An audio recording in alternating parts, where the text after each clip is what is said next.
আসসালামু আলাইকুম। প্রত্যেকটা মানুষ সর্বদা ভালো থাকুক, ভালো থাকার সেই আঙিনায় আসুক।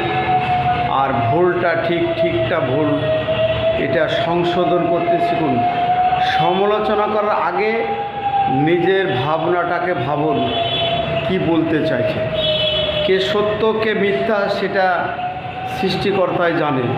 কোন ব্যক্তি সঠিক, কোনো ব্যক্তির মধ্যে কোনো ব্যক্তির বিষয়ে সমালোচনা করা ব্যক্তিকে মহান আল্লাহ তাআলা বাদশা বা রাজা কিংবা ভালো রাখে না।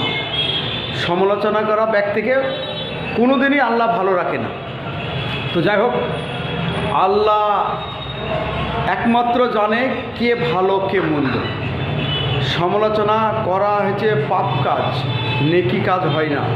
অতএব সমালোচনা করা একবার 4 বার বা 10 বার ভাববেন, যার সম্বন্ধে সমালোচনা করছে বা যার সম্বন্ধে সমালোচনা করা হচ্ছে ওটা ঠিক না ভুল।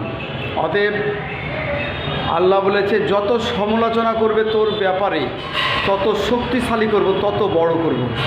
দেখুন, রাজা কাকে বানায় জানেন? সেটা আপনাকে বলে দিচ্ছি। এমন একটা ব্যক্তিকে রাজা বা বাদশা বানায় যার জলের মতো পরিষ্কার মন, যার জলের মতো পরিষ্কার বিচার, যার জলের মতো পরিষ্কার আচরণ। সেই সব ব্যক্তিকেই মহান আল্লাহ তাআলা, মহান সৃষ্টিকর্তা রাজা বা বাদশা বানায়।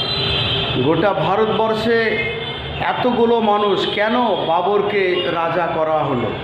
কেন নবাব সিরাজউদ্দৌলাকে রাজা করা হলো? কোশ্চেন করুন।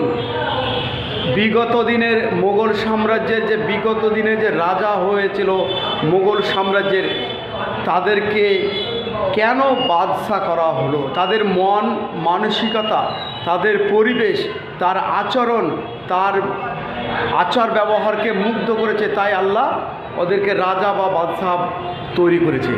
তো প্রত্যেকটা মানুষকে পরীক্ষা নেয় মহান আল্লাহ তাআলা। রাজার মতো মন তাদেরকে রাজা বাদশা তৈরি করে। ভারতবর্ষ ভালো থাকুক, সুস্থ থাকুক এবং প্রত্যেকটা ভারতবাসীর মানুষকে একবার করে সুযোগ আল্লাহ তাআলা জানে দেয় রাজা বাদশা তৈরি করার।